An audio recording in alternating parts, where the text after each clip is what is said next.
Hello once again, everybody, and welcome to the Manny Diaz Show. Joe Zagacki alongside University of Miami head coach Manny Diaz, my broadcast partner Don Bailey Jr.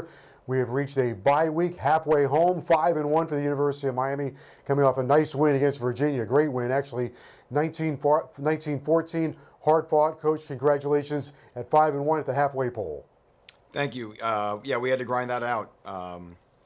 We did a lot of things well. There's some things we could have done a lot better, and you got to give Virginia credit. Their players even said afterwards that they played harder in our game than they did at any other point throughout the year. That was a desperate team, and at the end we did enough. We made enough good plays to find a way to win the game. Coach, in reality, not much of a surprise when it comes to the score of this game. We saw this movie a couple of years in a row here. Very similar games as far as points scored, points allowed. Just always been a tough opponent for the University of Miami. Yeah, I don't think anybody scored 20 points in 3 years. I think what was disappointing when we watched the film, we moved the ball. We had almost 450 yards of offense, and that's not been the story the last few years. We just couldn't finish drives. We won turnovers 1-0. We dominated in explosive plays, and I think that's why we won the game. But our red zone performance is the reason why the game was close. It could have been, obviously, a different story if we'd have punched the ball in the end zone a couple times when we got down there. But you got to give them credit for bowing their necks and keeping us out. I would like to enter this into your conversation a little bit. And despite the red zone, I think one area you did win, and we talked about this at the beginning of last week, what to expect from Virginia. And I thought you were going to get a very focused Virginia team, one that was really zeroed in on their assignments. And I think you also won the mindset battle. They came in with a great mindset, but so did your team. Yeah, winning is a learned habit, and we're learning how to win, because obviously we hadn't done that with much consistency the two prior years. And that's a weekly process. And I think the players understood that it was going to be a tough grind. And what I liked is that at halftime, we knew we weren't playing our best, but we were up 10-7. We were still winning the game. And we said, let's go out there and let's just play 30 minutes of football the way we want to play it. And we really took the game over. We went 3 and out back-to-back times on defense. We started driving the ball on offense, and we kind of had the game really at the point where we really could have blown it out. We had one poor drive on defense that made it close at the end. And but I like the demeanor that we closed the game out with. Manny, I don't want to let it slide by, but you go back-to-back physical weeks. Pitt, very physical, both sides of the football. Then you come back with UVA. They're a very physical team. It was like 2 NFL games back-to-back, and Miami held up. But you also really have dominated the fourth quarter as far as time of possessions those last 2 games. When you had to close it out, you were able to do that. Yeah, that's exactly right. And, even at the end there, we just gave Virginia the ball with 20 seconds where they really had no chance to do anything. So our guys are finding out, what it takes to win a football game. And I'm not sure we'd have won that game a year ago. Right. Maybe we'd have found a way to lose it there at the end. And we're seeing it through. It's not always pretty, and we can do some things to make it better. But you play to win, and as what's been said, and I'm proud of our guys for doing that. Got to be proud of your defense. You held Virginia to season lows. I'm not sure that people realize that. You held them to a season low in points, season low in total yards. They came in averaging over 400 yards a game. You kept them below that. In addition, they did get their quarterback back, and in the first half, they did play, half a dozen quarterbacks, it felt like. But from a stat standpoint, you did hold them to season lows. Yeah, and if you look at the drive chart, the first drive of the game, they threw the kitchen sink at us and went down there and got a touchdown. We had a couple chances to get off the field, and we didn't. But really, from that point on, we really shut them down. They didn't do a whole lot against us after that, and that's why really the one drive there in the fourth quarter was just was very disappointing, because really we were really in control. They were on 7 points for what felt like forever, and we felt like we could have ended the game with them not scoring any more than 7. So that's all part of learning how to be dominant and learning how to to really finish the game out, and that's something we got to do better of. Well, you dominated the first series offensively, 2 plays and a big touchdown. Take us through that little series, 2 big catches by everybody, and then we'll get into some Mike Harley. Yeah, the opening play of the game, we felt like we could get a shot. Really, the first 2 plays, we felt like we could get a shot down the field. We know we had been struggling to do that, and Virginia had been giving up a lot of explosive passing plays down the field, but it still took a couple of great plays. The catch by Will Mallory It was a great throw by Derek, but the catch was really special. Very toughly contested catch, and to kind of go up and moss the defensive back, and then a great play call from Rhett Lashley to isolate Mike Harley in a mismatch, and great protection, and Derek made a great throw. So bang, bang, it gave our offense a lot of confidence. We knew we could hit shots down the field now, and that ended up being a theme throughout the majority of the game. You challenged your receivers during the week, and it worked. Mark Pope came up with, I thought, maybe the best catch of his career, really fought for the ball hard. Wiggins had a heck of a catch on the sidelines, and then Mike Harley, 10 catches, looked really good and was a touchdown maker and a first down maker for you. Yeah, it's funny what a thing confidence is, right? You know, and it felt like the group, once we started making plays, everyone in the group's confidence really started to rise, and I was proud of those guys. It's not easy to be challenged. It's not easy to be criticized. You've got to be vulnerable, but you also got to look into yourself and say, you know, what can I be doing to do better and to be better, and those guys did that, and they had a really good week of practice, and so they just had to go put it on tape that they could do it on game day, and I think once they got it going, because they weren't just making good plays. I mean, some of those toe tap plays along the sideline were extraordinary catches. Coach, Brevin Jordan, 2 weeks in a row, he's not in the lineup, so you've got to start playing some freshmen. You know, Larry Hodges is a redshirt freshman. Dominic Mammarelli is a true freshman. They get on the field, and everybody wants to play as a freshman, but it's a little different deal once you get out there. And you can definitely see that those guys are giving great effort, but there's a big difference between a Brevin Jordan and a redshirt freshman and a true freshman. Yeah, there's no doubt. I mean, we miss Brevin, and it's good that we were able to win a couple games without him. But he's such a big part of our offense. But I think, to your point, you know, getting Dom and getting Larry out there and just getting them experience. I mean, that's the best teacher there is. You know, I mean, you got practice corrections, but then you get in the game and really see why the coaches make a point. Why you've got to put your hand here, you got to step with his foot, and that'll only make them better, which will only make us better. Going forward, do you think a performance like the one your receivers had will be something that lights the fire for them? Sometimes, perhaps guys don't know how good they are until they have it. Maybe part of your job is to coax it out of them. You can see it, but they just don't understand it.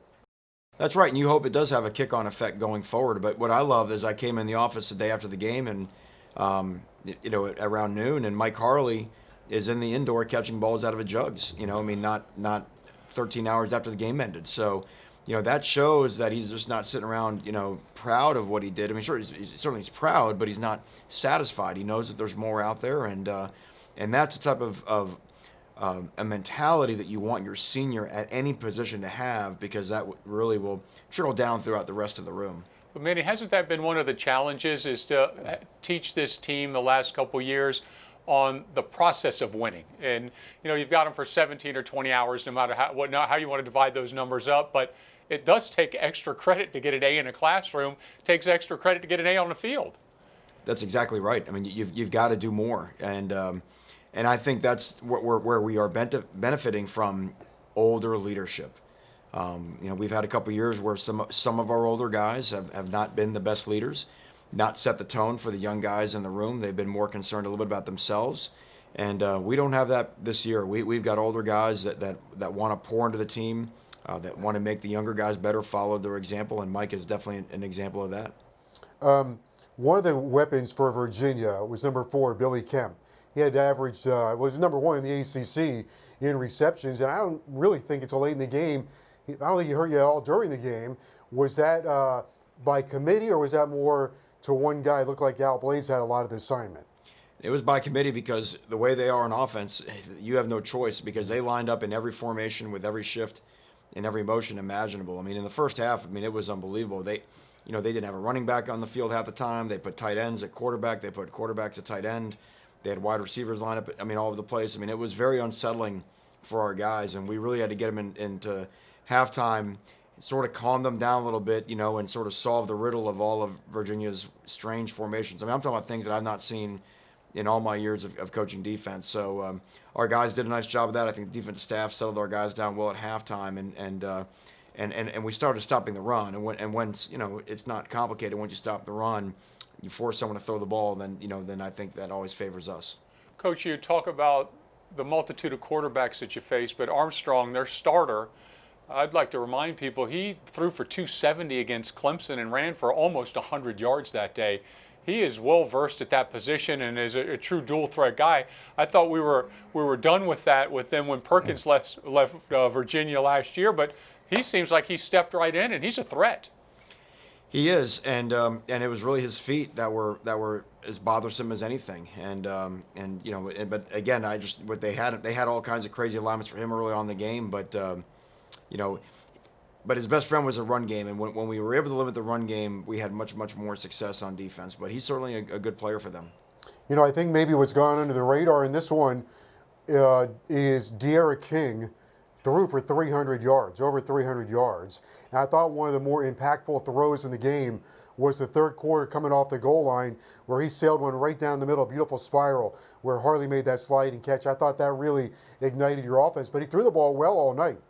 He really did, and some great throws on third down, to your point, and those are the plays that you have to have. I mean, just getting that drive, getting us off the goal line, and getting us going on a long drive, it was critical. And sooner or later, your quarterback's gonna have to make some plays. But that's what was so great tonight about him, or that night about him making those plays, and then the wideouts making some tough catches into some tight coverage when he put the ball right there on the money. Manny, put on your defensive coordinator hat. 23 first downs by the Miami offense. What kind of pressure does that put on the opponent's defense? Well, what you can see, it was a rainy night in Hard Rock, but it was as humid as I've ever remember it in there, and you could just watch it. All you have to do is watch the Virginia players in the second half of the game. I mean, one of their linebackers just starts throwing up between the third and fourth quarter, and our players are watching that. I mean, they see it, and that's where we have the advantage of Green Tree Practice Field, and it is so hot when we practice every day out there, and what they're seeing now 2 weeks in a row is they're seeing the tempo start to wear people down. But you got to get first downs to do it, and sometimes what we found is that means making some big catches on third down to keep drives alive, and once you can do that, now you can come back to the sort of the body blows of the run game in the fourth quarter, and they just don't have the same fight in the fourth quarter they had early on. Before we wrap up this segment, can you put into perspective what it means for your program right now? 5-1, halfway point, got the bye week, NC State coming up, but considering where everything started back in August or July to where you are right now, 5-1, you'll start the second half in second or third place. Yeah, let's back it up even more, Joe. Let's go back to where we were in April and May, Right. when no one knew we'd play a football season. We didn't have a schedule on August 1st. Right. Think about it. We forget about that. We didn't have a schedule. So to be here, the calendar will turn into November with us with only one loss, and that's at the number one team in the country. Our guys have earned the right to be relevant in November, and that's really in college football all you can ask for. You want to be relevant when the games are being played in November. Now, we got to keep doing right. We got to stay healthy because that threat's always there. But I'm very proud of our players. I'm very proud of how resilient they've been. Our win this past weekend was the only win not by double digits. So we've done some really good things. We know that we can improve, though, and that's going to be really the critical part to improve, to be able to handle this very challenging stretch we have in November. The Canes of the bye week coming up, and then it's on to North Carolina State. When we come back, we'll have the breakdown segment right here on the Manny Diaz Show. It's time for the breakdown segment with head coach Manny Diaz. And Coach, what do you have for us today? Everybody in the program is so proud of Mike Harley, ACC wide receiver of the week, and what he did. So I want to show you 5 of his catches and kind of talk a little bit about the setup of the play and just appreciate a senior putting on a great performance in his home stadium.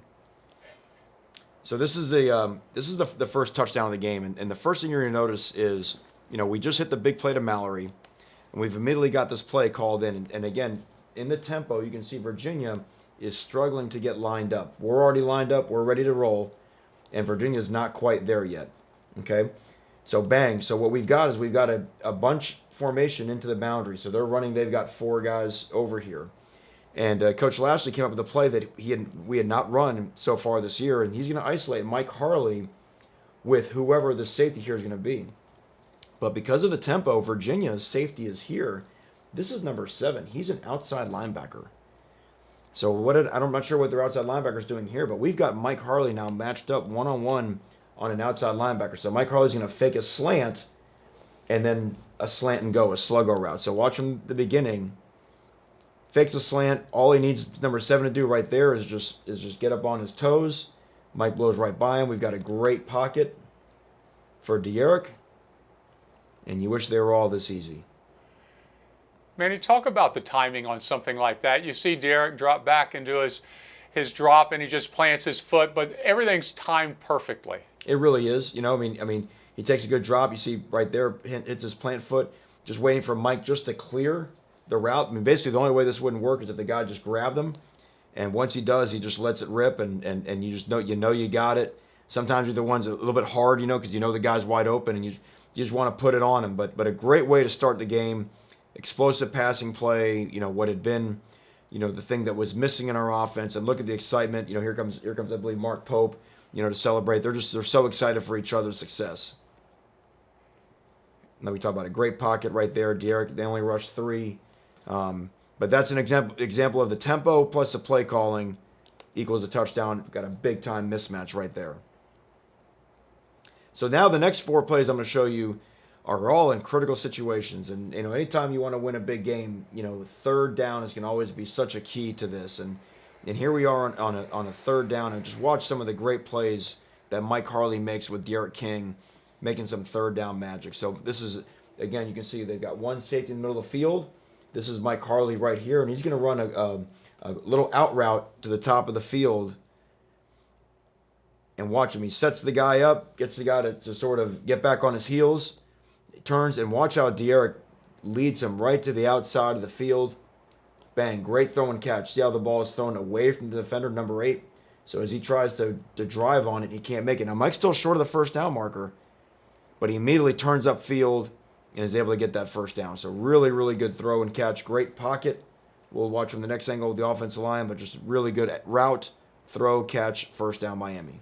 Coach, explain to everybody how the outside receiver clears that area too. They jump on him and vacate that whole part of the field. Well, that's right. Well, it's man coverage, and really, and Derek's read. This is really the first read. Pope's running sort of a post corner, and then it's Harley, and then he's got Mallory back to Wiggins. So Derek's just going through his deal. He sees the corners outside on Mark, so Mark is not going to be available. So he goes to Mike, and all of a sudden Mike's there. Bang, gives it to him, and off we go for a first down. And now watch the blitz pickup. Watch the true freshman like Jalen Knighton. Here comes Virginia's experienced linebacker. Boom, Jalen does a great job of picking him up. We've got this side of the line collapsed, so Derek's got a very easy view to see the front. To see the route. So a lot of guys really straining on the offensive line to protect our quarterback. Zion Nelson last week starts at right tackle. This week he bumps over to left, and there he is isolated on a 1-on-1. Yeah, and Zion was fantastic. And just look at how things are changing. Right now, Zion thinks he's got to block him. That guy sets back. He's got his inside hand, works back inside. Ja'Kai Clark starts there. He gives that guy to Zion. Ja'Kai's got his eyes there. 11's not coming. He comes back in and helps. So just there's so many things happening in a hurry. And the guys that's why offensive line's got to be connected. And really almost move as one living organism. Coach, real quick on this one. This also they were doing this while Miami was running the football too. So that also can explain why it was so difficult to run against Virginia. Yeah, and Virginia's always hard to run the ball against. I mean, the numbers back that up before. We knew it'd be difficult to run the ball, and we had some success. I mean, we really ran for 160 when you take the sack yards out. So more we can do, more we can get better at, but the guys are finding a way to get it done. So here we go again. Another third down. This one was really, really important. We got third and 10 rather, and we're backed up. So it's always crucial. It was a field position game. Virginia had punted us way down here, and we gotta get the ball off, so we don't punt from our own end zone and give them a short field. And again, here's Mike Harley. He's in the slot, and he's just gonna run a vertical route, and they're gonna jump into 2 coverage. But there's a key. They're in a Tampa 2, and this is sort of the middle Tampa 2 dropper. Watch Will Mallory is going to run his vertical route and buy that guy up. And once he does, there's really no one left for Mike Harley. So watch Will. Will runs vertical. He cuts underneath this guy, which he's got to do because that's going to buy that guy up. And then now it's just all it comes down to these linebacker droppers. You see your 2 safeties deep in the middle of the field, and there's all this beautiful green grass for Mike. So again, Derek's read, once he sees them grab Will, he puts his eyes on Mike, and watch the anticipation. See that Derek's already into the throw as Mike is just now starting to break free. into there, and Mike does a nice job. Derek, sometimes on these throws, you got to kind of throw it low because you're not trying to lead him into the other safety, who, by the way, is also influenced by Will Mallory. It's why it's great to have tight ends that can stretch the field.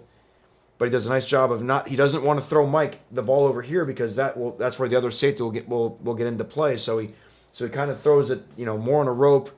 And Mike does a nice job making the sliding catch, huge explosive play, and gets us off our own goal line. Coach, when you see a play like that happen, a lot of that has to do now with the time that these two guys, or the whole of receivers, actually have spent with D'Eriq King, and you're starting to build that relationship that allows these plays. That's exactly right, and that's just repetition and again, when you keep in mind missing the summer 7-on-7s and some of spring practice and all this type of stuff, and this is where your passing game starts to come in. And here they are again. They decide to drop and only rush 3 guys, and we're doing a nice job of passing off twists. And I mean, look at the easy window for D'Eriq to throw the ball. They've got a guy that they're trying to spy him because they're worried about his running, and that takes someone out of coverage. And great throw and catch right here, big time play by the senior. So here we are again on 3rd down. Okay, now it's pouring down rain, 3rd down 11, and now the ball is on the 19-yard line. So this is, again, we are in a backed up situation, okay, and Virginia's thinking they're going to punt the football, and again, they'll get it in good field position in a game that's, still a close game, still a one-score game, 17-13. So here's Mike Harley right here, and again, we check the play, and this is just, now it's about big-time players making big-time plays, because the initial, the initial play is not there. D'Eriq's got to get out of the pocket. So now you got to work for your quarterback. So Mike does watch him try to find the ability to get open. D'Eriq is able to get to his outside, and all of a sudden they see the same thing. They see that grass. D'Eriq makes a great throw, and then this is just a phenomenal play over the sideline. You see right there, Mike's got the toes down. Bang, gets it down. Referees call it a catch. Both guys have it as a catch. We're able to go fast and get the next play snap. These are seniors making big time plays in a game where the route we wanted to be open, which probably was going to come open late, was probably going to be right here to Peyton. But you know what? It doesn't happen. D'Eriq rolls out, and then your seniors support your quarterback right there. Big time play. Coach, would you explain about what happens when the quarterback abandons the pocket, what the receiver's rules are to come back to him and make the throw easier? Yeah, so there's different rules, where the short guys are going to go deep and the deep guys are going to go short, and then you're all going to try to run to the level of the quarterback right here like this, and Mike becomes sort of the primary on that scramble and is able to make it right there. And here's an example of just what D'Eriq sees, and things aren't always clean. Virginia runs a nice little 3-man game right here. And they're like that, and there comes number 7. So that flushes us out. Boom. But the problem is when you run that game, who's got contain? Right? So if you don't work for contain, well, then no one's got D'Eriq. And D'Eriq's ability to get out on the edge, get on the perimeter, and make a humongous play like that was really big for us in this situation. And then here we go again. Again, we got another 3rd down and long. 10 to go. It's still a 7-point game. This is later on the exact same drive. And now we're basically in their red zone, and this is Mike right here, and they're playing us in man-to-man coverage, where those 3 guys have the 3 of us, right here in our little bunch formation, and this is really one of my favorite Mike Harley plays of the entire night. So he's going to run, basically an angle route. He's going to start off like he's going to the flat, and then pivot and come back inside. So let's watch the route. So you can see, D comes inside, Will's kind of running up. And here's Mike like he's running a flat route. So here's his man saying, okay, I got to cover you on the flat. And then bang, Mike puts a foot in the ground, turns back inside. But the thing about this route is you're going to catch the ball short of the sticks. We got to get to about the 13-yard line right here to get a 1st down. But D'Eriq gets it to him, gets him the ball. And then this part right there. Just that very great job eluding that tackle, but then puts a foot in the ground, courageous, gets north, runs through contact, and gets a 1st down with plenty of spirit. Watch this guy not even want to tackle him, kind of pulls out of the tackle. And again, that's a senior that's in a I gotta have it, must have it, great catch away from the body. Now, how do I get the 1st down? Find a way, and sure enough, he does. All right, Coach, I'm waiting for the inside copy because there was a lot of good pickups on this, and I think on your right-hand side, Williams does a nice job of just handling that defensive end. give King as much time as he needed. He really does, and that's Charles Snowden, who's an outstanding player, future pro. But then watch, you can see the interior guys. They slant their defensive line, and Ja'Kai, Corey, and DJ, they all stay connected. And again, there's Zion, number 7. So 7 and 11 are really, really good players, and you can just see Zion's quickness. He's just got great feet. He's able to stay in front of number 7, and you're doing a good job when the guys basically don't even rush. And then you got 0 who's worried about spying De'Aaron, and that's what you got with a guy like De'Aaron. You got guys that are worried about him, and so again, a great pocket. Derek's able to make a great throw, Mike, right on the headgear, and then be a senior, make something special happen, find a way to get north and south and get the first down. This eventually led to our touchdown that really made it a 2-score game, put us in control. So 2 big-time throwing catches, King to Harley, on what ended up being the drive that really cemented the game for Miami. All right, Coach, thank you for your time on the breakdown segment with our head coach, Manny Diaz. 6 games down and 5 to go. Miami 5-1. Up next for the Hurricanes will be North Carolina State. Now for University of Miami head coach Manny Diaz and my broadcast partner Don Bailey Jr., I'm Joe Zagacki. We'll see you next time right here on the Manny Diaz Show.